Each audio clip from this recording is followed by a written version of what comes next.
ഇന്ന് കാലഘട്ടത്തിൽ നമ്മൾ കാണുന്ന മുഴുവൻ സംഭവങ്ങളും, ഈ കാണുന്ന മുഴുവൻ വസ്തുതകളും നമ്മുടെ കർത്താവിൻ്റെ വരവിനോട് കണക്റ്റഡ് ആണ്. മുഴുവൻ കാര്യങ്ങളും റാപ്ചർ അഥവാ ഉൾപ്രാപണം അതിവേഗത്തിൽ സംഭവിക്കാൻ പോവുകയാണ്. പ്രിയരെ, നമ്മുടെ കർത്താവിൻ്റെ വരവ് അതിവിദൂരമല്ല എന്ന് ഞാൻ പറഞ്ഞതിൻ്റെ കാരണം ഒരു വാക്യം ഞാൻ വായിപ്പിക്കാൻ പോവുകയാണ്. 2 പത്രോസിന്റെ ലേഖനം 3-ാം അധ്യായം, 2 Peter chapter 3 verse 9 and 10. ചിലർ താമസം എന്ന് വിചാരിക്കുന്നത് പോലെ കർത്താവ് തൻ്റെ വാഗ്ദത്തം നിവർത്തിക്കാൻ താമസിക്കുന്നില്ല. ചിലർ വിചാരിച്ചിരിക്കുന്നേ ഇതൊക്കെ വൈകും, കർത്താവ് യേശു ക്രിസ്തുവിന്റെ വരവ് ഇപ്പോഴൊന്നും ഉണ്ടാകുകയില്ലെന്ന്. 2000 യേശു വരുമെന്ന് ചിലർ പറഞ്ഞത്രേ. യേശു അങ്ങനെ പറഞ്ഞിട്ടില്ല. 2000 യേശു വരുമെന്ന് യേശു പറഞ്ഞിട്ടേ ഇല്ല. അത് ചില മനുഷ്യരാ പറഞ്ഞത്, കർത്താവ് പറഞ്ഞിട്ടില്ല. പക്ഷെ കർത്താവിൻ്റെ വരവിന് മുൻപ്, തൻ്റെ മേഘപ്രത്യക്ഷതയ്ക്ക് മുമ്പ് ഈ ഭൂമിയിൽ ചില സംഭവങ്ങൾ ഉണ്ടാകും. ആ സംഭവങ്ങൾ തൻ്റെ വരവിൻ്റെ ലക്ഷണങ്ങളാണ് എന്ന് യേശു പറഞ്ഞിട്ടുണ്ട്. അത് 2021-ലാണോ 2022-ലാണോ അത് 2000-ലാണോ എന്ന് യേശു പറഞ്ഞിട്ടില്ല. പ്രസ്തുത ആ സമയം പുത്രനും ദൂതന്മാർക്കും കൂടെ അറിയില്ല. അത് പിതാവായ ദൈവത്തിന് മാത്രം അറിയാവുന്ന സമയമാണ് എന്ന് യേശു പറഞ്ഞിട്ടുണ്ട്. അങ്ങനെയാണെങ്കിൽ ചിലർ താമസം എന്ന് വിചാരിക്കുന്നത് പോലെ കർത്താവ് തൻ്റെ വരവിനെ നിവർത്തിക്കുവാൻ താമസിക്കുന്നില്ല. ചിലരും കൂടെ മാനസാന്തരപ്പെടണം എന്നിച്ഛിച്ച്, ആരും നശിച്ചു പോകാതെ ചിലരും കൂടെ മാനസാന്തരപ്പെടണം എന്നിച്ഛിച്ച് താൻ ദീർഘക്ഷമ കാണിക്കുന്നതേ ഉള്ളൂ. എന്തുകൊണ്ട് കർത്താവ് ദീർഘക്ഷമ കാണിക്കുന്നു? എന്തുകൊണ്ട് കർത്താവിൻ്റെ വരവ് വൈകുന്നു? ചിലരും കൂടെ മാനസാന്തരപ്പെടുവാൻ, ചിലരും കൂടെ ദൈവസന്നിധിയിൽ മടങ്ങി വരുവാൻ. പ്രിയപ്പെട്ടവരെ, ഇത് കളിയല്ല, ഇത് തമാശയല്ല.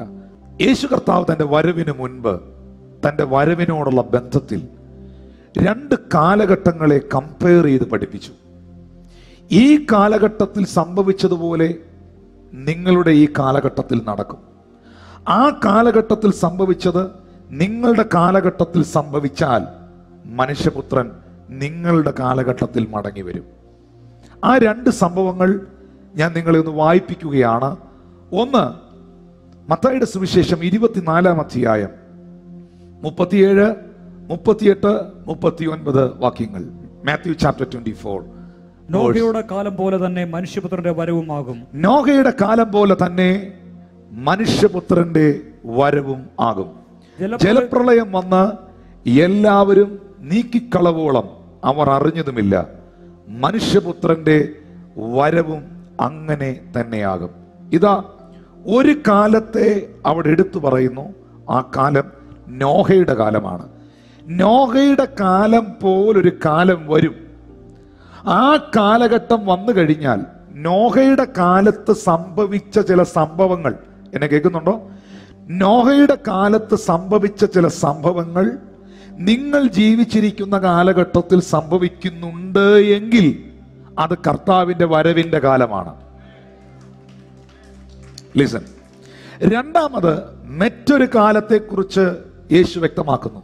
അത് ലൂക്കോസ് വിശേഷം 17-ാം അധ്യായം 28, 29, 30 വാക്യങ്ങളാണ്. ലോത്തിന്റെ കാലത്ത് സംഭവിച്ചതുപോലെയും അവർ തിന്നും കുടിച്ചും കൊണ്ട് വിറ്റും നട്ടും പണിതും കൊണ്ട് പോന്നു.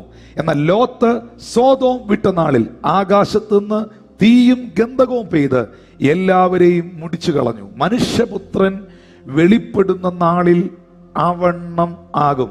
2 കാലഘട്ടങ്ങൾ. ഒന്ന് നോഹയുടെ കാലം, 2 ലോത്തിന്റെ കാലം. ഈ 2 കാലഘട്ടത്തിൽ നടന്ന സംഭവങ്ങൾ നിങ്ങൾ ഇന്ന് ജീവിക്കുന്ന കാലഘട്ടത്തിൽ സംഭവിക്കുന്നുണ്ട് എങ്കിൽ നിങ്ങൾ തിരിച്ചറിഞ്ഞോണം, കർത്താവിൻ്റെ വരവ് നിങ്ങളോട് എന്നോട് ഏറ്റവും അടുത്തിരിക്കുന്നു. എന്താണ് നോഹയുടെ കാലത്ത് സംഭവിച്ചത്? വായിച്ചു നോക്കാം. ഉൽപ്പത്തിയുടെ പുസ്തകം 6-ാം അധ്യായം 1 മുതൽ 12 വരെയുള്ള വാക്യങ്ങൾ. ഉൽപ്പത്തി 6, 1 മുതൽ 12 വരെ. മനുഷ്യൻ ഭൂമിയിൽ പെരുകി തുടങ്ങി. അവർക്ക് പുത്രിമാർ ജനിച്ചപ്പോൾ ദൈവത്തിന്റെ പുത്രന്മാർ മനുഷ്യരുടെ പുത്രിമാരെ സൗന്ദര്യമുള്ളവരെന്ന് കണ്ടിട്ട് തങ്ങൾക്ക് ബോധിച്ച ഏവരെയും ഭാര്യമാരായി എടുത്തു. തങ്ങൾക്ക് ബോധിച്ച ഏവരെയും അവർ ഭാര്യമാരായി എടുത്തു. ഒന്നാമത്തെ വാക്യം തുടങ്ങുന്നത് തന്നെ ഇങ്ങനെയാണ്: ഭൂമിയിൽ മനുഷ്യർ പെരുകിയ കാലം. നോഹയുടെ കാലത്തിന്റെ പ്രത്യേകത എന്താണ്? പോപ്പുലേഷൻ, ജനസംഖ്യ, ജനങ്ങൾ വർദ്ധിച്ച കാലമാണ് നോഹയുടെ കാലം. ജനം പെരുകി തുടങ്ങിയ കാലം. നിങ്ങൾ ഇന്നത്തെ കാലഘട്ടത്തെ നോക്കിയേ. ലോകത്തിൽ ഇന്ന് 680 കോടി ജനങ്ങളുണ്ട്. 680 കോടി ജനങ്ങൾ. ഈ 680 കോടി ജനങ്ങളിൽ നാം പാർക്കുന്ന നമ്മുടെ രാജ്യമായ ഈ ഭാരതത്തിൽ, ഇന്ത്യയിൽ 130 കോടി ജനങ്ങളുണ്ട്. 130 കോടി ജനങ്ങൾ ജീവിക്കുന്ന ഒരു രാജ്യത്തിലാണ് നമ്മളും ജീവിക്കുന്നത്. നമ്മളും അതിന്റെ ഭാഗമാണ്. 680 കോടിയിലധികം ജനങ്ങൾ പാർക്കുന്ന ഒരു ഗ്ലോബിലാണ് നാമും പാർക്കുന്നത്. ഓർത്തേ, ഭൂമിയിൽ ജനം പെരുകുന്ന, ജനസംഖ്യ വർദ്ധിക്കുന്ന ഒരു കാലം നോഹയുടെ കാലം. ഇന്നത്തെ കാലവും വ്യത്യസ്തമല്ല. മനുഷ്യന് കിടക്കാൻ കിടപ്പാടമില്ല, പാർക്കാൻ ഭൂമി പോലും കിട്ടാനില്ല. അതുപോലെ മനുഷ്യൻ പെരുകിയ ഒരു കാലഘട്ടം നോഹയുടെ കാലം. ഇന്നത്തെ കാലം ശ്രദ്ധിക്കുക, മനുഷ്യൻ പെരുകിയ കാലം. 2, ബോധിച്ചവരെ, അവർക്കിഷ്ടമുള്ളവരെ ഭാര്യമാരായി എടുത്ത കാലം. എന്ന് പറഞ്ഞാൽ വ്യവസ്ഥകൾ കൂടാതെ ഇഷ്ടമുള്ളവരെ ഭാര്യമാരായിട്ട് എടുക്കുക എന്ന് പറഞ്ഞാൽ ദൈവിക വ്യവസ്ഥയിൽ നിന്നും വ്യതിചലിച്ചുകൊണ്ട് പാപ സ്വഭാവങ്ങൾക്ക് ഏറ്റവും പ്രാധാന്യത കൊടുത്ത കാലം നോഹയുടെ കാലം. 3-ാമത്തെ വാക്യത്തിൽ വളരെ വ്യക്തമായിട്ട് രേഖപ്പെടുത്തിയിട്ടുണ്ട്: ദൈവം മനുഷ്യന്റെ ആയുസ്സിനെ 120 സംവത്സരമാക്കി മാറ്റിയ കാലം. അതിനു മുമ്പ് മനുഷ്യന്റെ ആയുസ്, മെതുശലേം എന്ന് പറയുന്ന മനുഷ്യന്റെ ആയുസ് നമുക്കറിയാം. പഴയ നിയമ കാലഘട്ടത്തിൽ, ഈ കാലഘട്ടത്തിന് തൊട്ട് മുൻപ് വരെ ഉണ്ടായിരുന്നവരുടെ ആയുസ് എന്ന് പറയുന്നത് 600 വർഷം, 640 വർഷം, 700 വർഷം, 400 വർഷം, 300 വർഷമൊക്കെ ആയിരുന്നു ഒരു മനുഷ്യന്റെ ആയുസ്. മനുഷ്യന്റെ ആയുസിനെ ദൈവം വെട്ടിക്കുറച്ച് അത് 120 എന്ന പ്രായത്തിലേക്ക്, വയസ്സിലേക്ക് കൊണ്ടുവന്ന കാലം നോഹയുടെ കാലം. ഇന്നത്തെ കാലഘട്ടത്തെ ഒന്ന് നോക്കിയേ. മനുഷ്യന്റെ ആയുസിനെ ഒരുപക്ഷെ വെട്ടിച്ചുരുക്കിയതുപോലെ ഇന്ന് മരിക്കാൻ പ്രായമുണ്ടോ? ഇന്ന് മരിക്കാൻ 80-70 വയസ്സാകണോ? നമ്മൾ ഇന്ന് മരണവാർത്തകൾ, 10 മരണവാർത്ത കേട്ടാൽ അതിനകത്ത് 5 എണ്ണവും 50-ഉം 50-ൽ താഴെയല്ലേ? മനുഷ്യന്റെ ആയുസ്സിനെ വെട്ടിക്കുറച്ച കാലം നോഹയുടെ കാലം. ഇത് വെറുതെ കേട്ടോണ്ടിരിക്കുകയല്ല വേണ്ടത്. ഞാൻ ജീവിക്കുന്ന കാലഘട്ടവും ഇതുമായിട്ടൊന്ന് കമ്പയർ ചെയ്യുക വേണ്ടത്. അതിന്റെ 4-ാമത്തെ വാക്യത്തിൽ പറയുന്നു: മനുഷ്യന്റെ ദുഷ്ടത ഭൂമിയിൽ പെരുകിയ കാലം നോഹയുടെ കാലം. അതിന്റെ 6-ാമത്തെ വാക്യത്തിൽ പറയുന്നു: ദൈവം മനുഷ്യന്റെ പ്രവൃത്തി കണ്ട് ദുഃഖിച്ച കാലം നോഹയുടെ കാലം.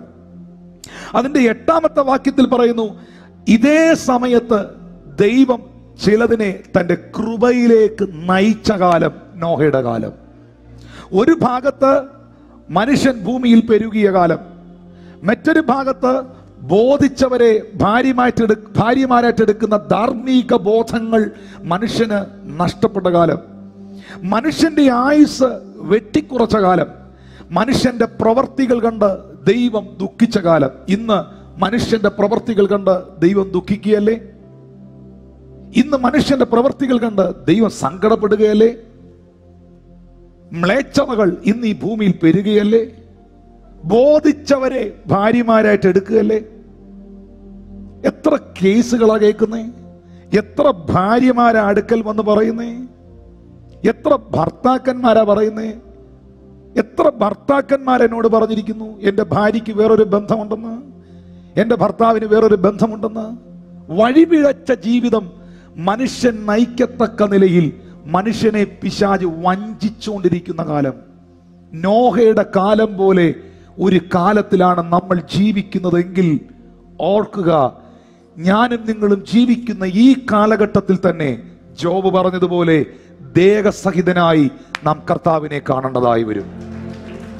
എന്നാൽ 7-ാമത്തെ വാക്യത്തിൽ എന്താ എഴുതിയിരിക്കുന്നത്? ഇത്രയും പാപമോടെ പെരുകി നിൽക്കുമ്പോഴും, മനുഷ്യന്റെ ആയുസ് വെട്ടിച്ചുരുക്കിയിരിക്കുമ്പോഴും, മനുഷ്യന്റെ ദുഷ്ടത പെരുകിയിരിക്കുമ്പോഴും, ബോധിച്ചവരെ ഇവർ ഭാര്യമാരായിട്ട് എടുത്തുകൊണ്ടിരിക്കുമ്പോഴും, മറ്റൊരു ഭാഗത്ത്, ഇൻ അതർ സൈഡ്, നോഹയ്ക്ക് ദൈവത്തിന്റെ കൃപ ലഭിക്കുകയാണ്. ഇങ്ങനെ പാപം ലോകത്തിൽ പെരുകുന്ന ഈ കാലഘട്ടത്തിലും ദേ ഇരിക്കുന്നു കൃപ ലഭിച്ച ചില ദൈവമക്കൾ. ഇങ്ങനെ പാപം ലോകത്തിൽ വർദ്ധിക്കുന്ന ഈ സീസണിലും ദൈവത്തിന്റെ കൃപയിലേക്ക് ദൈവം ചിലതിനെ വലിച്ചടിപ്പിച്ചുകൊണ്ടിരിക്കുന്നു. ദൈവം അവരോട് സംസാരിച്ചു കൊണ്ടിരിക്കുന്നു. ഒരു ഭാഗത്ത് മ്ലേച്ഛതകൾ ഈ ഭൂമിയിൽ വർദ്ധിക്കുന്നു, ഒരു ഭാഗത്ത് ധാർമ്മിക ബോധങ്ങൾ നഷ്ടപ്പെട്ട് മനുഷ്യൻ ജീവിക്കുന്നു, ഒരു ഭാഗത്ത് അമ്മയും പെങ്ങളെയും തിരിച്ചറിയാൻ കഴിയാത്ത നിലയിൽ പാപങ്ങൾ ഇവിടെ പെരുകി വരുന്നു. എന്നാൽ മറുഭാഗത്ത് കർത്താവ് ചിലതിനെ പെട്ടകത്തിനകത്തേക്ക് വലിച്ചു കയറ്റിക്കൊണ്ടിരിക്കുന്നു. ജീസസ്. അതെ, നോഹയ്ക്ക് കൃപ ലഭിച്ച കാലം എന്നെയും നിങ്ങളെയും ദൈവം വീണ്ടെടുത്ത കാലം. നോഹയോട് ദൈവം പറഞ്ഞു, നീ ഒരു പെട്ടകം തീർക്ക്. അതിന്റെ 9-ാമത്തെ വാക്യത്തിൽ നീ ഒരു പെട്ടകം തീർക്ക്, എന്നിട്ട് അതിനകത്ത് ഞാൻ പറയുന്നത് പോലെ നീ ചിലതിനെ കയറ്റ്. ദൈവത്തോട് കൂടെ നടന്ന നോഹ ദൈവം പറഞ്ഞ അളവിനൊത്തവണ്ണം പെട്ടകം പണിഞ്ഞു. വലിയ പെട്ടകമായിരുന്നു. ഇന്നലെ രാത്രി ശുശ്രൂഷിക്കാൻ വന്ന ദൈവദാസനും പറയുകയായിരുന്നു, 70,000-ത്തിലധികം മൃഗങ്ങളെ ഉൾപ്പെടുത്താൻ കഴിയുന്ന കപ്പാസിറ്റി ഉള്ള പെട്ടകമാണ് നോഹ പണിത പെട്ടകം. ഈ ഭൂമിയിലെ എല്ലാ ജീവജാലങ്ങളിൽ നിന്നും ഈ 2 എണ്ണത്തെ എടുക്കണമെങ്കിൽ എത്ര മൃഗങ്ങളുണ്ട്? നിങ്ങൾ കണ്ടതുണ്ട്, കാണാത്തതുണ്ട്, കേട്ടതുണ്ട്, കേൾക്കാത്തതുണ്ട്, ഒത്തിരി ഉണ്ട്. ഇതിനെയെല്ലാം ഈ രണ്ടായിട്ട് എടുത്ത് അതിനകത്ത് അവരെ അക്കോമഡേറ്റ് ചെയ്യണമെങ്കിൽ അതിന്റെ വലിപ്പം എത്ര വലുതായിരിക്കും? ഇനി അത് മാത്രമല്ല, നോഹ ഈ പെട്ടകം പണിയുമ്പോൾ അന്ന് പാർത്തിരുന്ന പലരെയും ഉള്ളിൽ കണ്ടുകൊണ്ടാണ് ഈ പെട്ടകം പണിതത്. പക്ഷെ ആ പെട്ടകത്തിനകത്ത് എല്ലാവരും കയറിയില്ല. മനുഷ്യരായിട്ട് കയറിയത് 8 പേര് മാത്രമാണ്. ബാക്കി മുഴുവൻ മൃഗങ്ങളായിരുന്നു. ഇനി ഞാൻ ആ വിഷയത്തിലേക്ക് വരുന്നു.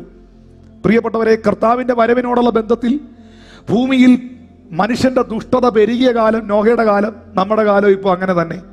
ബോധിച്ചവരെ ഭാര്യമാരായിട്ട് എടുക്കുന്ന ധാർമ്മിക ബോധങ്ങൾ നഷ്ടപ്പെട്ട കാലം നോഹയുടെ കാലം, ഇപ്പോഴത്തെ കാലം അത് തന്നെ.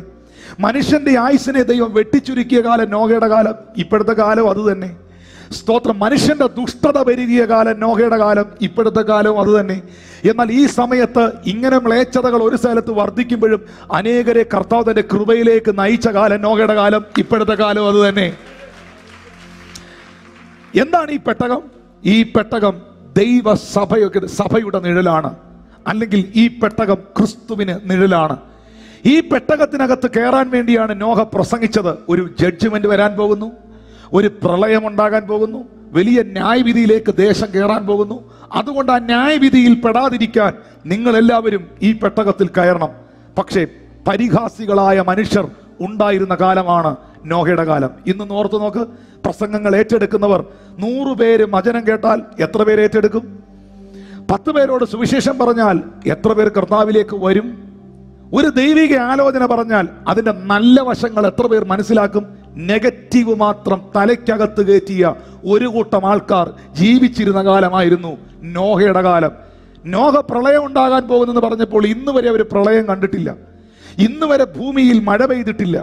ഭൂമിയിൽ മഴ പെയ്യാത്തൊരു കാലത്ത് ഒരു ഫ്ലഡിനെ കുറിച്ച് നോഹ പ്രസംഗിക്കുമ്പോൾ നോഹ ആൾക്കാർ പരിഹസിച്ചു, നോഹ ആൾക്കാർ പുച്ഛിച്ചു. ഇന്നും യേശുക്രിസ്തു മടങ്ങി വരുമെന്ന് പ്രസംഗിക്കുമ്പോൾ, പാപജീവിതത്തോട് വിട പറയണമെന്ന് പ്രസംഗിക്കുമ്പോൾ, ഈ ലോകം അല്പകാലത്തേക്കേ ഉള്ളൂ എന്ന് വിളിച്ചു പറയുമ്പോൾ അതിനെയും പരിഹാസത്തോടെ നോക്കിക്കാണുന്ന ഒരു സമൂഹത്തിന്റെ മധ്യയിൽ നിന്നുകൊണ്ട് തന്നെയാ ഞാൻ പ്രസംഗിക്കുന്നു എന്നുള്ള ബോധ്യവും എനിക്കുണ്ട്. നോഹയുടെ കാലം പോലെ മനുഷ്യപുത്രന്റെ കാലത്തും ഉണ്ടാകും. പെട്ടകം വർദ്ധിച്ചു വരികയല്ലേ? ഇന്ന് ദൈവസഭയാകുന്ന പെട്ടകം വർദ്ധിച്ചു വരികയല്ലേ?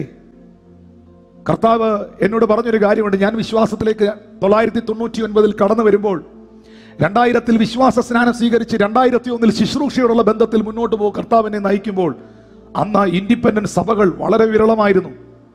ഇതുപോലത്തെ ചർച്ചുകൾ തീരെയില്ലായിരുന്നു. അന്ന് വിരളയിലെണ്ണാവുന്ന ശുശ്രൂഷകർ, വിരളയിലെണ്ണാവുന്ന മീറ്റിങ്ങുകൾ, വിരളയിലെണ്ണാവുന്ന സഭകൾ മാത്രം ഉണ്ടായിരുന്നെങ്കിൽ ഇന്ന് കർത്താവിന്റെ വചനം നിന്റെ വിരൽ തുമ്പിൽ ദൈവം കൊണ്ട് തന്നില്ലേ? വിരൽ തുമ്പിൽ, വിരൽ തുമ്പിൽ.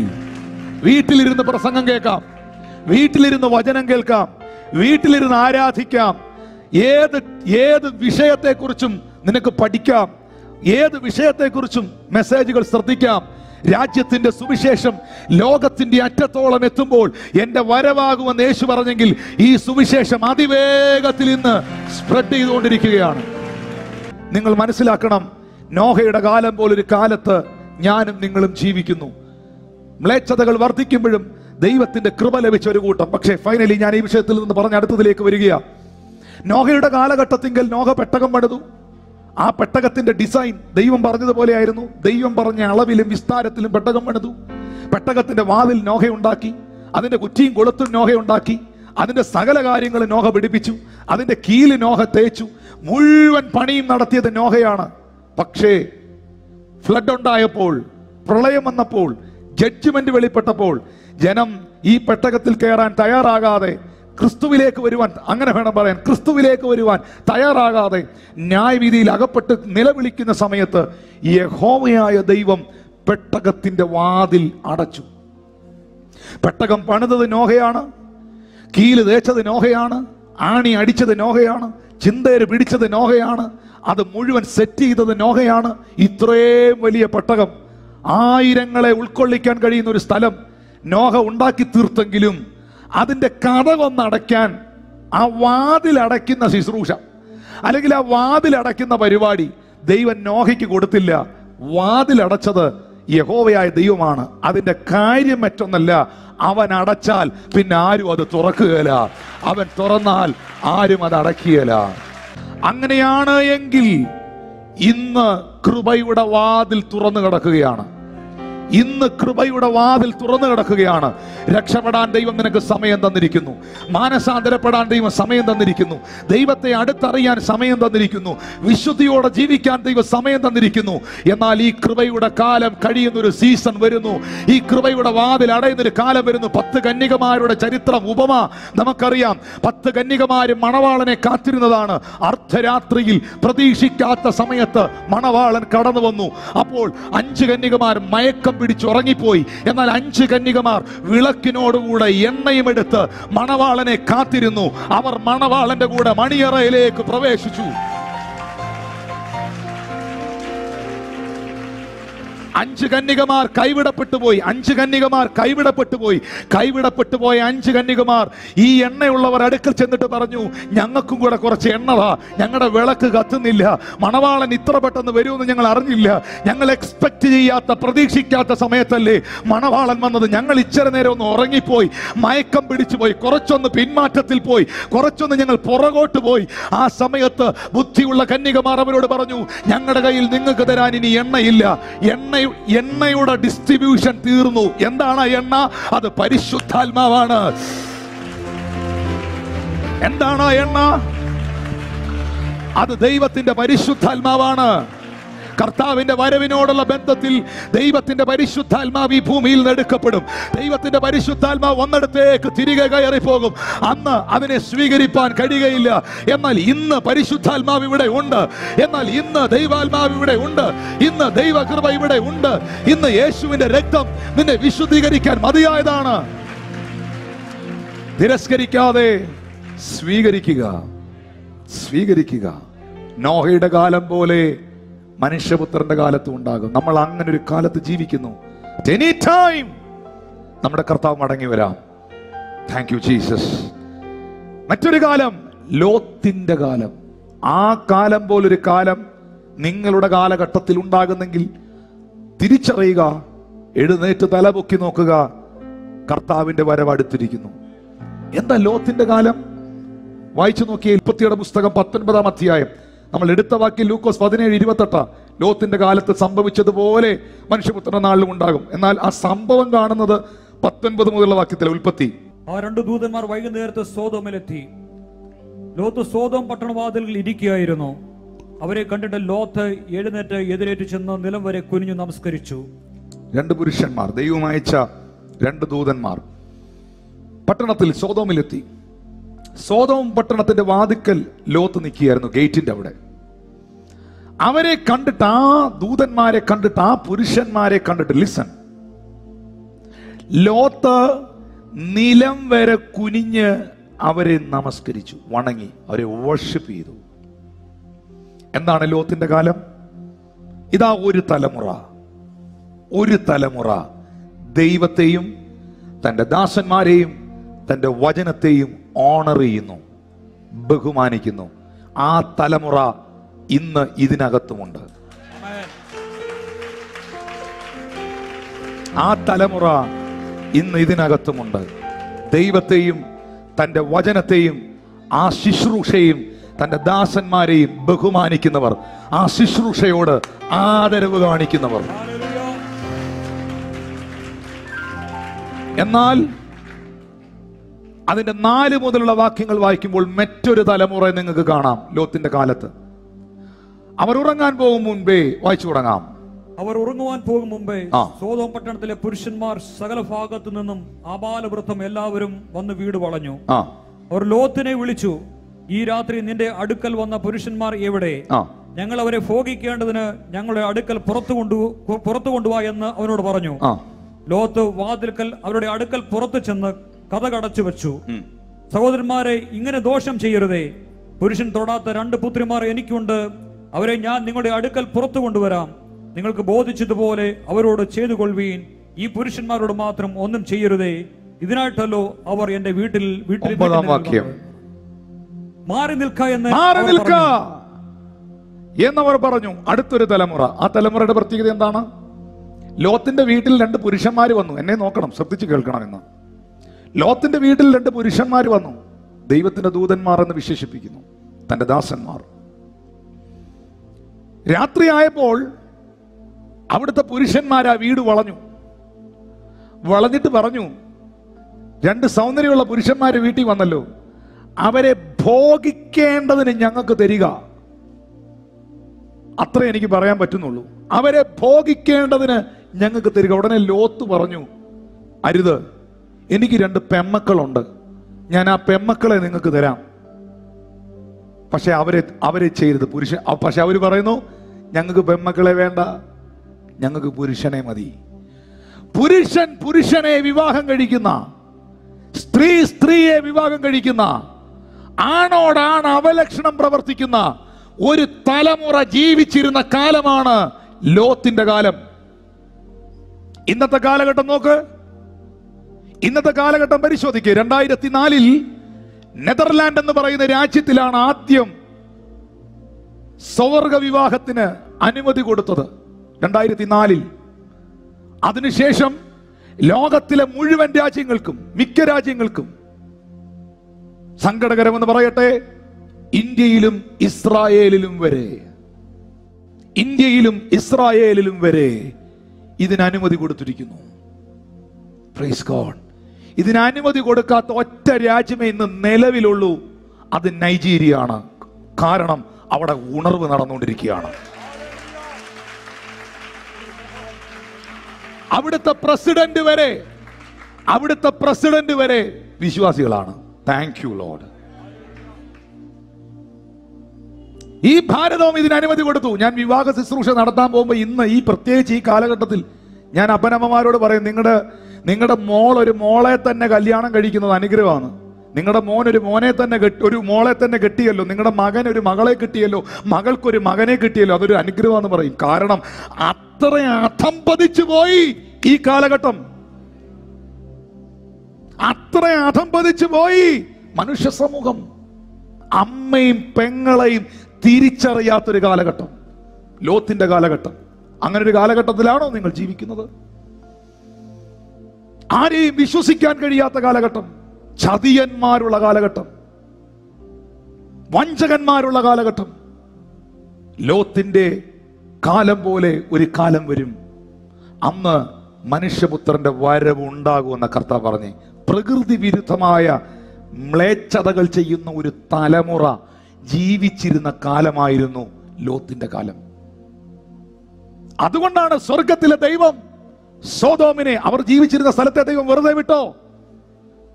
ആ പട്ടണത്തെ ദൈവം കൈകാര്യം ചെയ്തില്ലേ? സോദോമിനെയും ഗോമോറയെയും ദൈവം ന്യായം വിധിച്ചു. ഇന്ന് എന്തെങ്കിലും പണമോ പ്രതാപമോ കണ്ട് നീ അഹങ്കരിക്കുന്നെങ്കിൽ, ഏതെങ്കിലും വിദേശ വരുമാനം കണ്ട് നീ ഞെളിയുന്നെങ്കിൽ, തമ്പുരാൻ അതിനെ പൊട്ടിച്ചു കളയാൻ 1 സെക്കൻഡ് മതി. നിന്നെ മുട്ട കൊണ്ടുവരാൻ 1 നിമിഷം മതി. സ്തോത്രം. നീ ഡിപ്പോസിറ്റ് ചെയ്തിട്ടിരിക്കുന്ന ആ പണം മുഴുവൻ നിന്റെ കയ്യിൽ നിന്ന് ഇറങ്ങിപ്പോകാൻ 1 ചെറിയ രോഗം മതി. ഭയപ്പെടുക ദൈവത്തെ.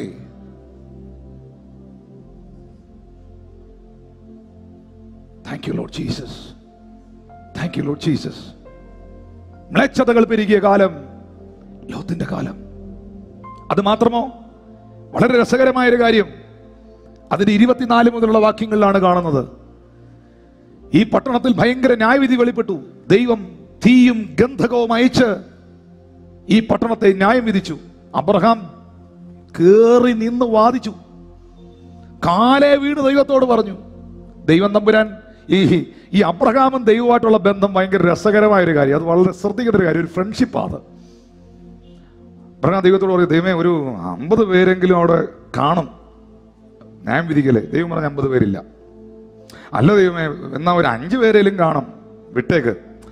ഇപ്പോൾ ഒരു ഫ്രണ്ട്, നിങ്ങളുടെ നല്ലൊരു സുഹൃത്ത് വേറൊരാളിനെ അടിക്കാൻ പോകുമ്പോൾ നിങ്ങൾ അടിക്കില്ലടാ വിട്ടേടാ എന്ന് പറഞ്ഞാൽ ഇവൻ അടിക്കത്തില്ല.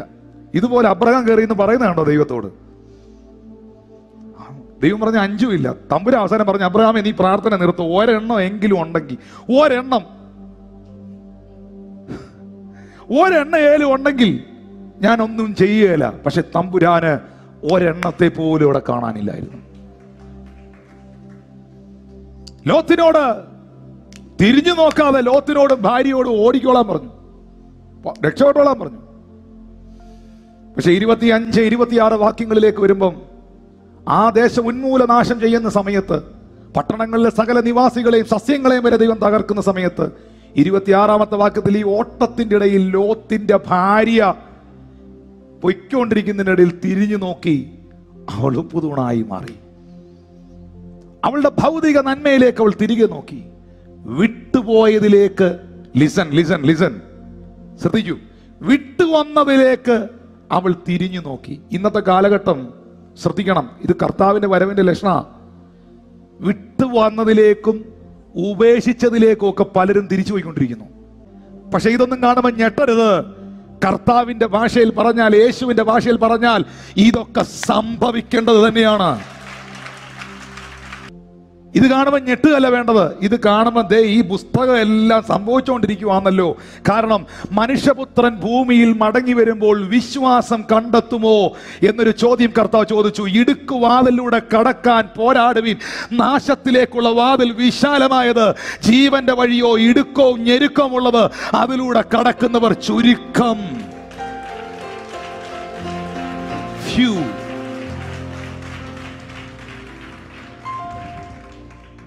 Hallelujah, hallelujah, hallelujah. പ്രിയപ്പെട്ടവരെ, വിശ്വാസ ജീവിതത്തിന് വേണ്ടി നിങ്ങൾ ഇറങ്ങിത്തിരിച്ചെങ്കിൽ, കർത്താവിന് വേണ്ടി ഇറങ്ങിത്തിരിച്ചെങ്കിൽ നിങ്ങൾ തിരിഞ്ഞു നോക്കരുത്. പലരും തിരിഞ്ഞു നോക്കുന്നത് കണ്ട് ഞെട്ടരുത്. ലോത്തിന്റെ കാലമാണ്. എന്നാൽ അതിനകത്തും ചില അബ്രഹാമുമാരെ ദൈവം എഴുന്നേൽപ്പിക്കുന്നുണ്ട്. Thank you Lord Jesus. പ്രിയപ്പെട്ടവരെ, ലോത്തിന്റെ കാലം പോലെ മനുഷ്യപുത്രന്റെ കാലത്തും സംഭവിക്കും. ആ കാലത്ത് മനുഷ്യപുത്രന്റെ വരവുണ്ടാകും. നോഹയുടെ കാലം പോലെ മനുഷ്യപുത്രന്റെ കാലത്ത് സംഭവിക്കും. ആ കാലത്ത് മനുഷ്യപുത്രന്റെ വരവുണ്ടാകുമെന്ന് സംഭവങ്ങൾ കർത്താവ് പഠിപ്പിക്കുമ്പോൾ, പ്രവചിക്കുമ്പോൾ, ഇന്നത്തെ കാലഘട്ടത്തെ ആ ഭാഗങ്ങളുമായിട്ട് ഞാൻ കണക്ട് ചെയ്യുമ്പോൾ വളരെ ക്രിസ്റ്റൽ ക്ലിയറായി ഈ കാര്യങ്ങൾ നടന്നുകൊണ്ടിരിക്കുകയല്ലേ. ഇനി എല്ലാവരും വേദപുസ്തകം എടുത്ത് വായിക്കേണ്ട ഒരു ഭാഗം വായിച്ച് നമ്മൾ പ്രാർത്ഥിച്ച് ഇന്നത്തെ മീറ്റിംഗ് അവസാനിപ്പിക്കും. അതിലൊന്ന് 1-2 കാര്യങ്ങൾ പറയും. അത് ലൂക്കോസിന്റെ സുവിശേഷമാണ്. അതിന്റെ 21-ാം അധ്യായം 6 മുതലുള്ള വാക്യങ്ങൾ വായിക്കണം. The Gospel of Luke chapter 21 verse 6 onwards please. ഈ കാണുന്നതിൽ ഇടിഞ്ഞു പോകാതെ കല്ലിന്മേൽ ശേഷിക്കാത്ത കാലം വരും എന്ന് അവൻ പറഞ്ഞു. ഗുരു, അത് എപ്പോൾ ഉണ്ടാകും? അത് സംഭവിക്കാനുള്ള ലക്ഷണം എന്ത് എന്ന് അവർ അവനോട് ചോദിച്ചു. അതിന് അവൻ, ആരും നിങ്ങളെ തെറ്റിക്കാതിരിപ്പാൻ സൂക്ഷിച്ചു കൊള്ളുവീൻ, ഞാൻ ആകുന്നു എന്നും സമയം അടുത്തിരിക്കുന്നു എന്നും പറഞ്ഞ് അനേകർ എന്റെ പേരെടുത്തു. ഗുരു, ഇത് എപ്പോൾ സംഭവിക്കും? 7-ാം വാക്യം. അവിടുത്തെ വരവിനുള്ള ലക്ഷണങ്ങൾ എന്തൊക്കെയാണ്? കർത്താവ് ഒന്നാമത് പറഞ്ഞു, ആരും നിങ്ങളെ തെറ്റിക്കാതിരിക്കാൻ സൂക്ഷിച്ചുകൊള്ളുവീൻ. അതെ, നിങ്ങൾ മിസ്ഗൈഡ് ചെയ്യാതിരിക്കാൻ ആ കാലഘട്ടത്തിൽ നിങ്ങൾ ശ്രദ്ധിച്ചുകൊള്ളുവീൻ. ഞാൻ വാസ്തവമായ ഒരു കാര്യം പറയട്ടെ, സഭകൾ വർദ്ധിച്ചു, ദൈവദാസന്മാർ വർദ്ധിച്ചു, മീറ്റിങ്ങുകൾ വർദ്ധിച്ചു. ഏത് യൂട്യൂബ് എടുത്തു നോക്കിയാലും പ്രസംഗങ്ങൾ കേൾക്കാം. ഒത്തിരി നല്ല കാര്യം. എല്ലായിടത്തും പെട്ടകങ്ങൾ ഉണ്ടാകട്ടെ. അതാത് സ്ഥലങ്ങളിലുള്ളവർ ആ പെട്ടകത്തിൽ കയറി രക്ഷ പ്രാപിക്കട്ടെ. ഒരുപാട് നോഹമാർക്ക് കൃപ ലഭിക്കട്ടെ. പക്ഷേ ഏറ്റവും കൂടുതൽ ദുരുപദേശകന്മാർ വർദ്ധിച്ചിരിക്കുന്ന ഒരു കാലഘട്ടമാണ് ഈ കാലഘട്ടം. തെറ്റിക്കുന്നവർ, മിസ്ലീഡ് ചെയ്യുന്നവർ, മിസ്ഗൈഡ് ചെയ്യുന്നവർ, റോങ് ടീച്ചിങ്ങുകൾ നൽകുന്നവർ. ഒരു കൂട്ടർ പറയുന്നു സ്നാനപ്പെടണ്ട, സ്നാനം ശരിയല്ല. വേറെ കൂട്ടർ പറയുന്നു സ്നാനം എടുക്കണം. ഒരു കൂട്ടർ പറയുന്നു യേശു മാത്രമേ ദൈവമായുള്ളൂ, യഹോവ ദൈവമല്ല, പരിശുദ്ധാത്മാവില്ല. മറ്റൊരു കൂട്ടർ പറയുന്നു യേശു ഇല്ല, പരിശുദ്ധാത്മാവില്ല, യഹോവ മാത്രമാണ് ദൈവം.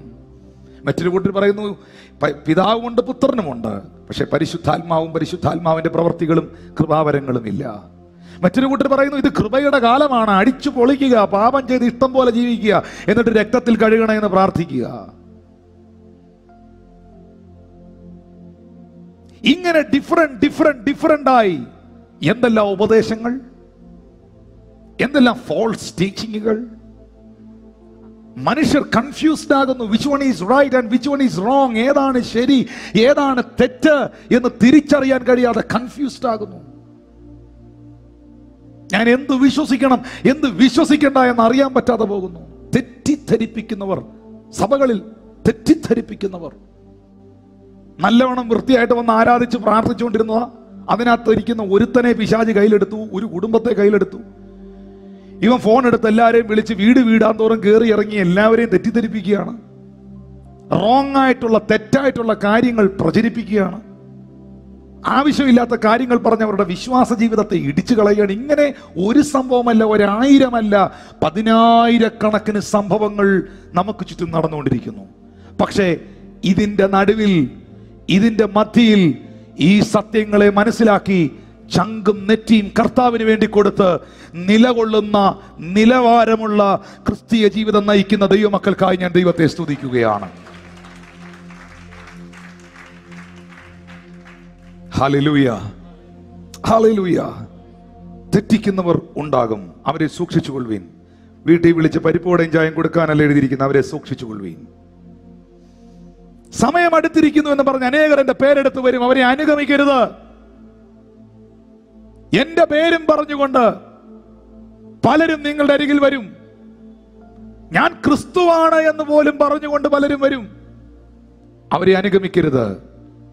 സത്യത്തിൽ നിന്നും വിശ്വാസ ജീവിതത്തിൽ നിന്നും നിങ്ങളെ പിന്മാറ്റത്തിലേക്ക് നയിക്കുവാൻ പല ശ്രമങ്ങളും നടക്കും.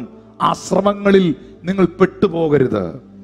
9ാമത്തെ വാക്യം, നിങ്ങൾ യുദ്ധങ്ങളെയും കലഹങ്ങളെയും കുറിച്ച് കേൾക്കുമ്പോൾ ഞെട്ടിപ്പോകരുത്. കേട്ടിട്ടുണ്ടല്ലോ, അതാദ്യം സംഭവിക്കേണ്ടത് തന്നെ, അവസാനമല്ല തന്നെ. നമ്മളൊരു എൻഡ് ടൈമിലാണ് നിൽക്കുന്നതെന്ന് പറയാനുള്ളതിൻ്റെ ഒരു പ്രധാന കാരണങ്ങളിൽ ചിലതാണ് ഞാൻ ഈ പറയുന്നത്. നമ്മൾ കഴിഞ്ഞ ഒരു 20 വർഷം ഒന്ന് എടുത്തു നോക്കിയാൽ, ലാസ്റ്റ് 20 years നിങ്ങളൊന്ന് എടുത്തു നോക്കിയാൽ ഒത്തിരി യുദ്ധങ്ങൾ ഈ ഭൂമിയിൽ നടന്നത് നിങ്ങൾക്ക് കാണാൻ കഴിയും, പല സ്ഥലങ്ങളിലായി.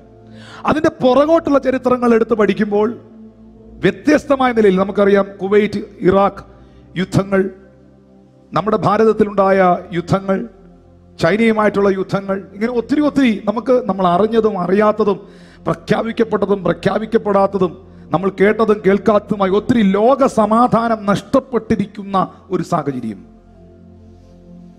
പക്ഷെ കർത്താവ് പറയുന്നു അത് അവസാനമല്ല, അതൊക്കെ നടന്നുകൊണ്ടിരിക്കുന്നു, സംഭവിച്ചു, അത് അവസാനമല്ല. പക്ഷേ 10ാമത്തെ വാക്യത്തിൽ വരുമ്പോൾ യേശു പറയുന്നു പിന്നെ അവൻ അവരോട്, അത് അങ്ങനെ പറഞ്ഞ പിന്നെ അവൻ അവരോട്, ഇതൊക്കെ പറഞ്ഞ പിന്നെ അവൻ അവരോട് ജാതി ജാതിയോടും രാജ്യം രാജ്യത്തോടും എതിർക്കും കർത്താവിന്റെ വരവിന് മുൻപ്. ഇന്ന് നിങ്ങൾ ലോകത്തിലേക്ക് നോക്കിയ ഏറ്റവും കൂടുതൽ കൊലപാതകങ്ങൾ നടക്കുന്നത് ജാതിയുടെ പേരിലല്ലേ? ഏറ്റവും കൂടുതൽ വഴക്ക് നടക്കുന്നത് ജാതിയുടെ പേരിലല്ലേ? ഇന്നൊരു പ്രാർത്ഥനയ്ക്ക് പോകുമ്പോഴും ദൈവത്തെ വിളിച്ച് രക്ഷപ്പെട്ടു പ്രാർത്ഥിച്ച് കള്ളുകുടി മാറ്റി ജീവിതം രൂപാന്തരപ്പെട്ട് ദൈവവഴിയിലേക്ക് വരുമ്പോഴും ചില ആൾക്കാർ പറയുന്നത് നീ എന്തിനാ മതത്തിൽ പോയെന്നല്ലേ, നീ എന്തിനാ മാനസാന്തരപ്പെട്ടെന്ന് ചോദിക്കുന്നില്ല, നീ എന്തിനാണ് കർത്താവിലേക്ക് വന്നെന്ന് ചോദിക്കുന്നില്ല. നീ രൂപാന്തരപ്പെട്ടല്ലോ, നിന്റെ ജീവിതത്തിൽ മാറ്റങ്ങൾ ഉണ്ടായല്ലോ, താങ്ക് യു, ഓ ഒത്തിരി സന്തോഷമുണ്ട് സിസ്റ്ററെ ബ്രദറെ, നിന്റെ ജീവിതത്തിൽ ഇങ്ങനെ വലിയ മാറ്റം വന്നു. നോ, അവരതല്ല ചിന്തിക്കുന്നേ, നീ എന്തിനു വേണ്ടി ക്രിസ്ത്യാനിയായി എന്നാ ചോദിക്കുന്നേ. നീ എന്തിനു വേണ്ടി ക്രിസ്ത്യാനിയായി? നിന്റെ ജീവിതത്തിൽ വന്ന മാനസാന്തരമോ രൂപാന്തരമോ മാറ്റമോ ഒന്നുമല്ല. യേശു ഈ ഭൂമിയിൽ വന്നത് ഒരു മതം സ്ഥാപിക്കാനല്ല. യേശു ഒരു മതസ്ഥാപകനല്ല. Christianity is not a religion, that is a relationship. ക്രിസ്ത്യാനിത്വം എന്ന് പറയുന്നത് ഒരു മതമല്ല, അതൊരു ബന്ധമാണ്, ദൈവത്തോടുള്ള ബന്ധം.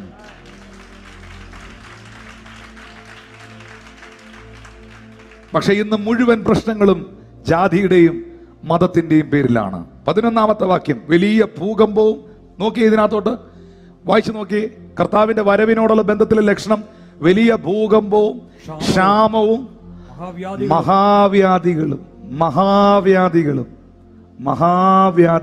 അവിടെ ഉണ്ടാകും. ഇന്ന് ആൾക്കാരെല്ലാം പറഞ്ഞുകൊണ്ടിരിക്കുന്ന ഈ മഹാവ്യാധി എപ്പോ പോകുമെന്ന്. ഇപ്പോഴെങ്ങും പോവുകയില്ല, ആരും പേടിക്കണ്ട.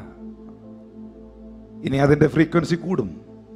ഇത് കർത്താവിന്റെ വരവിനോടുള്ള ബന്ധത്തിൽ യേശു പറഞ്ഞ തന്റെ വരവിനോടുള്ള ബന്ധത്തിൽ ഇത് 2020 വർഷങ്ങൾക്ക് മുമ്പ് യേശു പറഞ്ഞതാ.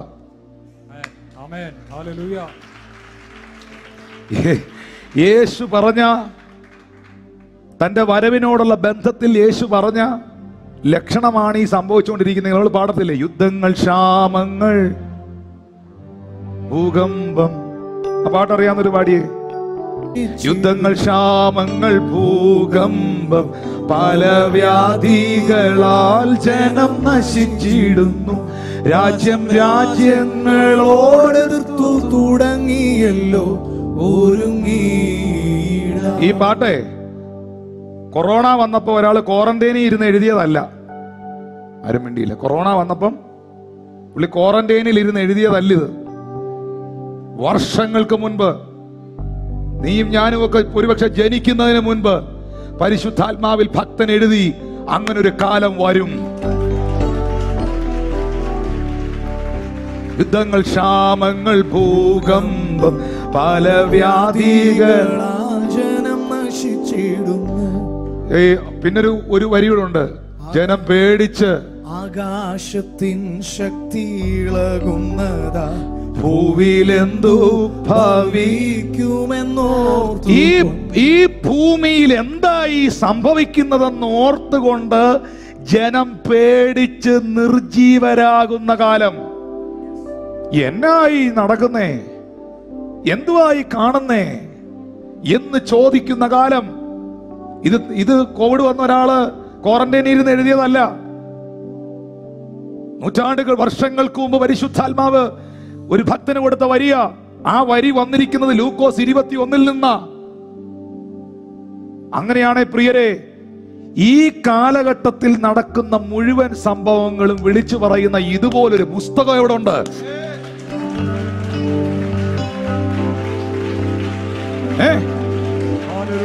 ഇതുപോലൊരു പുസ്തകം ഇവിടെ ഉണ്ട്.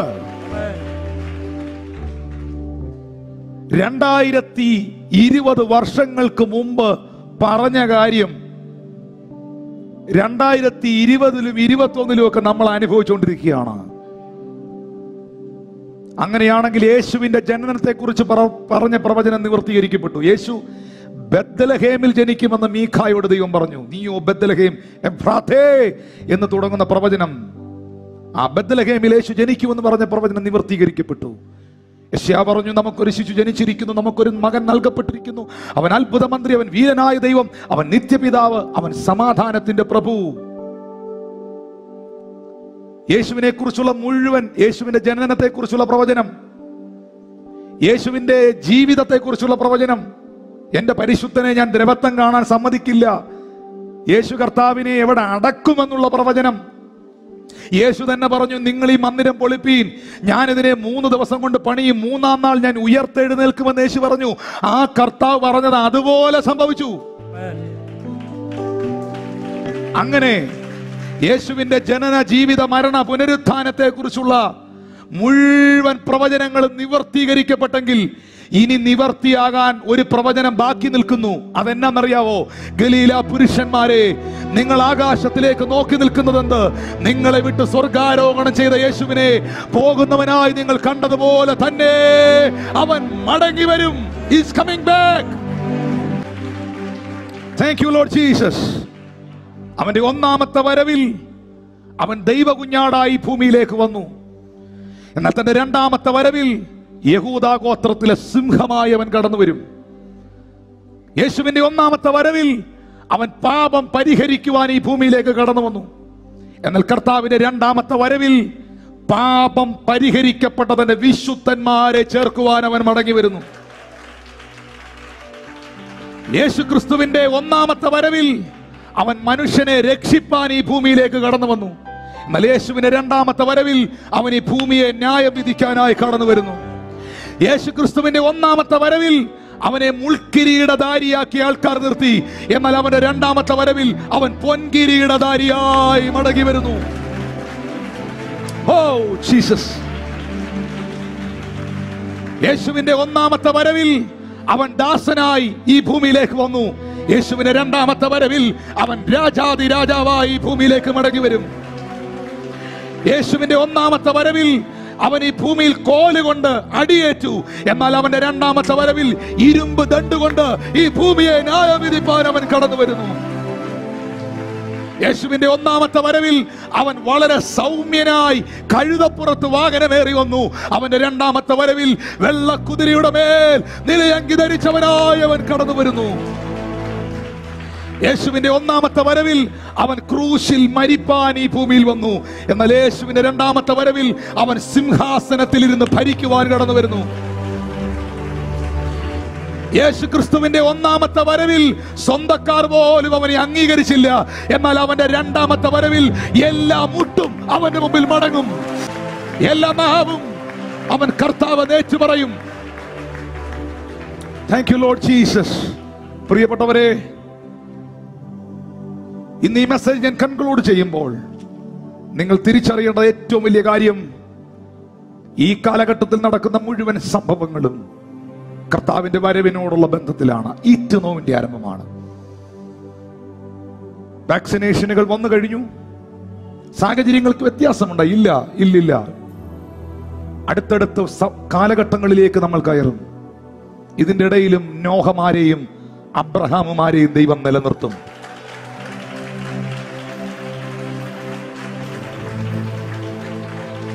ഈ 26 ലൂക്കോസ് 21 26 വാക്യത്തിൽ ആകാശത്തിന്റെ ശക്തികൾ ഇളകി പോകുന്നതിനാൽ ഭൂമിയിൽ എന്തായി സംഭവിക്കുന്നെന്ന് പേടിച്ചുകൊണ്ട് മനുഷ്യർ നിർജീവരാകുമെന്ന് പറഞ്ഞില്ലേ? അതിന്റെ അർത്ഥമെന്ന് പറയുന്നത് കാലാവസ്ഥയിൽ വരുന്ന വ്യതിയാനങ്ങളാണ്. ഇന്ന് നോക്കിയേ, കാലാവസ്ഥയിൽ വരുന്ന വ്യതിയാനങ്ങൾ. എപ്പോഴാ വെയില്, എപ്പോഴാ മഴയെന്ന് നിങ്ങൾക്ക് പറയാൻ കഴിയുമോ? ഏത് മാസത്തിലാ പ്രളയം വരുന്നതെന്ന് നിങ്ങൾക്ക് പറയാൻ പറ്റുമോ? അത് കോട്ടയത്ത് വരുമോ, റാന്നി വരുമോ, ഇടുക്കിക്ക് പോവുമോ, കൊട്ടാരക്കര എത്തുമോ എന്ന് പറയാൻ പറ്റുമോ? എവിടെയാണ് ഇത് സംഭവിക്കുന്നതെന്ന് പറയാൻ പറ്റുമോ? പണ്ടൊക്കെ അമേരിക്കൻ രാജ്യങ്ങളിലും മറ്റ് രാജ്യങ്ങളിലും ഒക്കെ വിന്റർ ടൈം ഉണ്ട്. കൃത്യമായിട്ട് അവർക്കറിയാം സ്നോ വെളിപ്പെടുന്ന ഒരു സമയമുണ്ട്. ഇന്ന് അവർ പറയുന്നത് അങ്ങനൊന്നും അല്ല. കഴിഞ്ഞ ദിവസമൊക്കെ ടെക്സാസ്, അമേരിക്കയിൽ ഏറ്റവും കൂടുതൽ ചൂടുള്ള സ്ഥലമാണ് അരിസോണയും ടെക്സാസും. ടെക്സാസിലുള്ള നമ്മുടെ ഒരു ഫാമിലി പറയുമായിരുന്നു, കട്ട ചൂടുള്ള സ്ഥലമായ ടെക്സാസിൽ കഴിഞ്ഞ ദിവസം സ്നോ വീണത്രേ. 3 ദിവസം സ്നോ വീണ് വീടിന്റെ മേളിലെല്ലാം വീണിട്ട് അവരുടെ കറണ്ട് എല്ലാം പോയി. കാരണം സ്നോയെ അതിജീവിക്കുന്ന രീതിയിലുള്ള വീടുകളല്ല ടെക്സാസിലും അരിസോണയിലും പണിയുന്നത്. ന്യൂയോർക്ക്, മറ്റേ ഷിക്കാഗോ, ഇങ്ങനെയൊക്കെയുള്ള സ്ഥലങ്ങളിലാണ് സ്നോ വീഴുന്നത്. അവിടുത്തെ വീടുകൾ ആ നിലയിലുള്ളതല്ല. അവരുടെ കറണ്ടും പോയി, വെള്ളവും പോയി, എല്ലാം സ്റ്റക്കായി പോയി. എവിടെയാ മഞ്ഞ് വീഴുന്നത്, എവിടെയാ മഴ പെയ്യുന്നത്, എവിടെയാ പ്രളയം ഉണ്ടാകുന്നത്, അത് എപ്പോ പോയി, എപ്പോ പോയി, എപ്പോ ഭൂമി കുലുങ്ങും, ഇതൊന്നും പറയാൻ പറ്റാത്തൊരു കാലഘട്ടത്തിൽ ജീവിക്കുമ്പോൾ നീ തല ഉയർത്തി നോക്കുക. നിന്റെ മണവാളന്റെ വരവ് ഏറ്റവും അടുത്തിരിക്കുന്നു.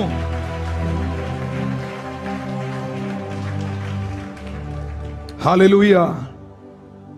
ആഗോളപരമായ മഹാരോഗങ്ങൾ എല്ലാറ്റിനും മുമ്പേ, 12 വാക്യം, എല്ലാറ്റിനും മുമ്പേ അവർ നിങ്ങളുടെ മേൽ കൈവച്ച് രാജാക്കന്മാരുടെ നാടുവാഴികളുടെ മുമ്പിൽ കൊണ്ടുപോയി ഉപദ്രവിക്കും, പള്ളികളിലും തടവറയിലും ഏൽപ്പിക്കും. ആഗോളമായി നടക്കുന്ന ക്രൈസ്തവ പീഡനങ്ങൾ.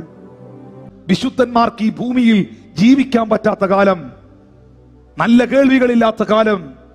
ഈ കാലഘട്ടം വരുമ്പോൾ വീണ്ടെടുക്കപ്പെട്ട ദൈവ പൈതലേ, നിന്റെ കർത്താവിന്റെ വരവ് ഏറ്റവും അടുത്തിരിക്കുന്നു എന്ന് നീ തിരിച്ചറിയുക. ചിലർ താമസം എന്ന് വിചാരിക്കുന്നത് പോലെ കർത്താവിന്റെ വരവ് വൈകത്തില്ല. വീണ്ടും ലോകം വലിയ പ്രതിസന്ധിയിലേക്ക് പോകും. എഴുതി വെച്ചോ, ഈ ലോകം വീണ്ടും വലിയ പ്രതിസന്ധിയിലേക്ക് പോകും. എല്ലാം മാറി, എല്ലാം കഴിഞ്ഞു എന്ന് ചിന്തിക്കുന്ന കാലഘട്ടത്തിന് വ്യത്യാസം വരും. ജീവിതത്തിൽ വലിയ വലിയ വെല്ലുവിളികൾ ഉണ്ടാകും. പക്ഷെ അതിന്റെ നടുവിലും ചില നോഹമാരെ, ചില അബ്രഹാമുമാരെ ദൈവം നിലനിർത്തും. നിർത്തും. കാഹളം ധ്വനിക്കും. മരിച്ച വിശുദ്ധന്മാർ ഈ ഭൂമിയിൽ ഉയർക്കും. ജീവനോടെ ശേഷിക്കുന്നവർ ഈ ഭൂമിയിൽ കർത്താവിനോടുകൂടെ എടുക്കപ്പെടും. കൈകൾ അടിച്ച് കർത്താവിനൊന്ന് നന്ദി പറഞ്ഞേ. Yes, prepare.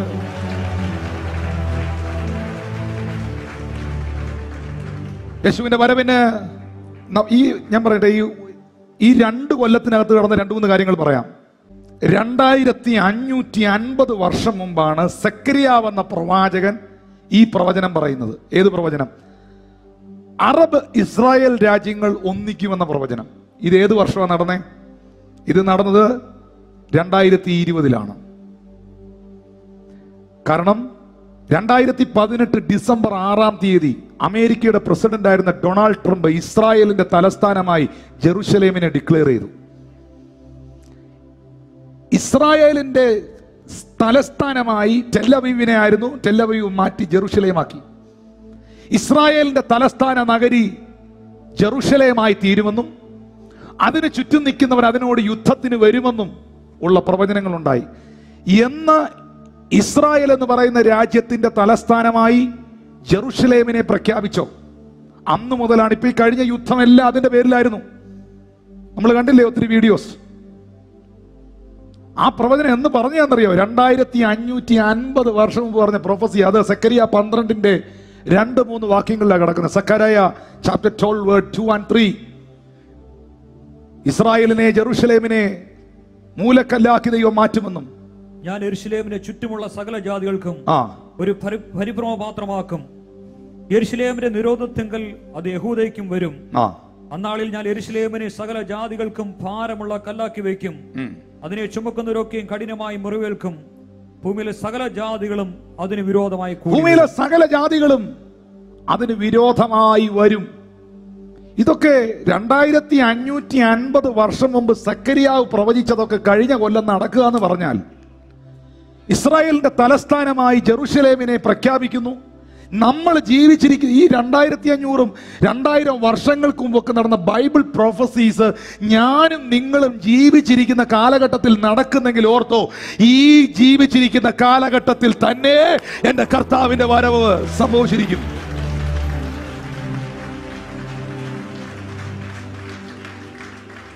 അതാ ഞാൻ പറഞ്ഞു, നമ്മുടെ പിതാക്കന്മാർ പ്രസംഗിച്ചത്, കഴിഞ്ഞ കാലങ്ങളിൽ ദൈവദാസന്മാർ വിളിച്ചു പറഞ്ഞത്, വിശുദ്ധ വചനം നമ്മളെ പഠിപ്പിക്കുന്നത്, അതിനോടെല്ലാം നമ്മൾ അടുത്തു വന്നിരിക്കുന്നു പ്രിയരെ. നമ്മൾ ഏറ്റവും സമീപിച്ചിരിക്കുന്നു. അതുകൊണ്ട് അലസരായിരിക്കുവാനല്ല, ലേസി ആയിരിക്കാനല്ല. Prepare for the Lord. Preparing people, prepare for the Lord. Hallelujah. പാപത്തെ ഉപേക്ഷിച്ച് വെള്ളത്തിൻ കുമിള പോലെ മിന്നി വിളങ്ങുന്ന ജഡീക സൗഭാഗ്യങ്ങളെ വലിച്ചെറിഞ്ഞ് ഒരുക്കമുള്ള ഒരു ജനമായി കർത്താവിന് വേണ്ടി ഒരുങ്ങാം. കർത്താവിന്റെ കരങ്ങളിലോട്ട് നമ്മളെ തന്നെ ഏൽപ്പിച്ചു കൊടുക്കാം. അപ്പ അവിടുത്തെ വരവിനായി എന്നെ ഒരുക്കണമേ. ഏതു സമയത്തും കാഹളം ധ്വനിച്ചാൽ, അറ്റ് എനി ടൈം, ഏതു സമയത്താണെങ്കിലും ആ കാഹള ശബ്ദം കേൾക്കാൻ, ഇടയന്റെ ശബ്ദം കേൾക്കാൻ എന്നെ അവിടുത്തെ തൊഴുത്തിലെ ആടാക്കി തീർക്കണമേ. റോമർക്കെഴുതിയ ലേഖനം 13-ാം അധ്യായം 11, 12, 13 വാക്യങ്ങൾ. ഉറക്കത്തിൽ നിന്ന് ഉണരുവാൻ നാഴിക വന്നിരിക്കുന്നു എന്നിങ്ങനെ നിങ്ങൾ സമയത്തെ അറിയുകയാൽ തന്നെ. ഉറക്കത്തിൽ നിന്ന് ഉണരാനുള്ള സമയം വന്നിരിക്കുന്നു. കാരണം നിങ്ങൾ സമയത്തെ അറിയുകയാൽ തന്നെ, ഈ ടൈമിനെ നിങ്ങൾ തിരിച്ചറിയണം. ഈ കാലഘട്ടത്തെ നിങ്ങൾ തിരിച്ചറിയണം. കർത്താവ് പറഞ്ഞു, കാർമേഘം കേറി വരുമ്പോൾ മഴ പെയ്യാൻ പോകുന്നു എന്ന് നിങ്ങൾ പറയുന്നു. ആമീൻ. തെക്കൻ കാറ്റടിക്കുമ്പോൾ ഉഷ്ണം വരാൻ പോകും നിങ്ങൾ അറിയുന്നു. കാലാവസ്ഥകളെ വിവേചിക്കാൻ നിങ്ങൾക്ക് അറിയാമെങ്കിൽ ഇന്നത്തെ സംഭവങ്ങളുമായി ബന്ധപ്പെട്ട് കർത്താവിന്റെ വരവിനെ തിരിച്ചറിയാൻ നിങ്ങൾക്ക് കഴിയണം. ഉറക്കത്തിൽ ഉണരാൻ നാഴിക വന്നിരിക്കുന്നു എന്നിങ്ങനെ നിങ്ങൾ സമയത്തെ അറിയായികയാൽ തന്നെ നാം വിശ്വസിച്ച സമയത്തേക്കാൾ. ഇമ്മാനുവേലെ മക്കളെ, അങ്ങനെ അല്ല മോനെ പറയേണ്ടത്. നമ്മൾ പ്രതീക്ഷിച്ച സമയത്തേക്കാൾ, നമ്മളൊക്കെ വിചാരിച്ച സമയത്തേക്കാൾ മുമ്പ് തന്നെ രക്ഷ നമുക്ക് ഏറ്റവും അടുത്തിരിക്കുന്നു. Oh Jesus. നമ്മളൊക്കെ പ്രതീക്ഷിച്ചതിനേക്കാളൊക്കെ മുൻപ് തന്നെ രക്ഷ ഏറ്റവും അടുത്തിരിക്കുന്നു. 12ാമത്തെ വാക്യം സഭയോട് രാത്രി കഴിയാറായി, പകൽ അടുത്തിരിക്കുന്നു. അതുകൊണ്ട് നാം ഇരുട്ടിന്റെ പ്രവൃത്തികളെ വെച്ചു കളഞ്ഞു. അതുകൊണ്ട് ഇരുട്ടിന്റെ പ്രോണോഗ്രഫി, ഇരുട്ടിന്റെ വ്യഭിചാരം, ഇരുട്ടിന്റെ പരസ്ത്രീ ബന്ധം, ഇരുട്ടിന്റെ പരപുരുഷ ബന്ധം, ഇരുട്ടിന്റെ വ്യാജ സ്വഭാവം, ഇരുട്ടിന്റെ തിന്മകൾ, ഇരുട്ടിന്റെ പുറകിൽ നടക്കുന്ന പ്രവൃത്തികൾ, നിന്റെ ജഡീകതകൾ, വ്യാജങ്ങൾ മുഴുവൻ ഉരിഞ്ഞു കളഞ്ഞ് വെളിച്ചത്തിന്റെ ആയുധവർഗം ധരിച്ച്, വെളിച്ചത്തിന്റെ ആയുധവർഗം ധരിച്ചു കൊള്ളുക. നമ്മളൊക്കെ ബൈബിൾ പറയുന്നു, നമ്മളൊക്കെ പ്രതീക്ഷിച്ചതിനേക്കാളൊക്കെ മുമ്പ് തന്നെ കർത്താവ് രക്ഷകൻ വാതിലിനോട് അടുത്തിരിക്കുന്നു. ഇരുട്ടിന്റെ പ്രവർത്തികളെ വെച്ച് കളഞ്ഞ് വെളിച്ചത്തിന്റെ ആയുധവർഗം ധരിച്ചു കൊള്ളുക. മക്കളെ, രാത്രി കഴിയാറായി. ഒരു വല്ലാത്ത കാലം, ഇരുട്ടിന്റെ കാലം, മ്ലേച്ഛതയുടെ കാലം, പാപത്തിന്റെ കാലം കഴിയാറായി.